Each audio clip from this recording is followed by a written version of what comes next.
பார்த்தீங்கன்னா 20 குயின் செல் இருக்குதுங்க. நான் இதெல்லாம் பார்த்தீங்கன்னா நல்ல குயின் செல் பாருங்கள், எப்படி இருக்குன்னு பாருங்கள். குயின் செல் எல்லாம்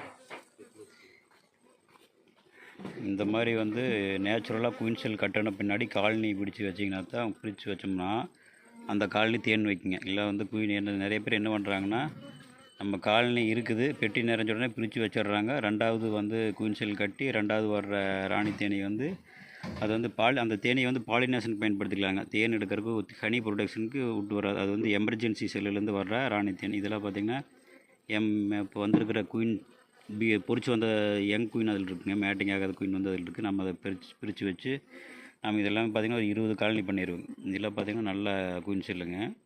இதில் வந்து நம்ம செலெக்ஷன் பண்ணி அதில் பெரிய செல்லாக இருக்கிறது வந்து பார்த்துக்கணும். வந்து பார்த்திங்கன்னா இந்த மாதிரி செல் வந்து இதெல்லாம் வந்து நல்ல செல்லுங்க. இந்த இதில் வர்ற ராணியெல்லாம் நல்லா பெருசாக இருக்கும், குவாலிட்டியாக இருக்குது. அதில் வர்ற தேன் வந்து நல்ல குவாலிட்டியான தேனாகவும் இருக்குது, தேனும் அதிகமாக வைக்குங்க. இந்த மாதிரி நம்ம வந்து மதர் காலனி வந்து செலெக்ஷன் பண்ணும்போது ரொம்ப கவனமாக இருக்கணுங்க.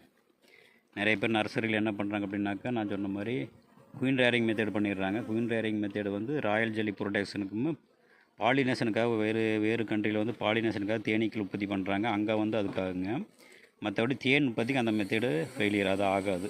தேன் உற்பத்தி பண்ணணும்னாக்கா ராணி தேனி இருக்கும்போதே குயின் செல் கட்ட வச்சு அப்புறமா பிரித்தோம்னா தான் அது வந்து நல்லா தேன் வைக்கும், நல்லா குவாலிட்டியான குயினாக வருங்க. ஆனால் அதை வந்து யாருமே நம்ம தமிழ்நாட்டில், இந்தியாவில் இந்த மெத்தேடை யாரும் பயன்படுத்துறதில்ல.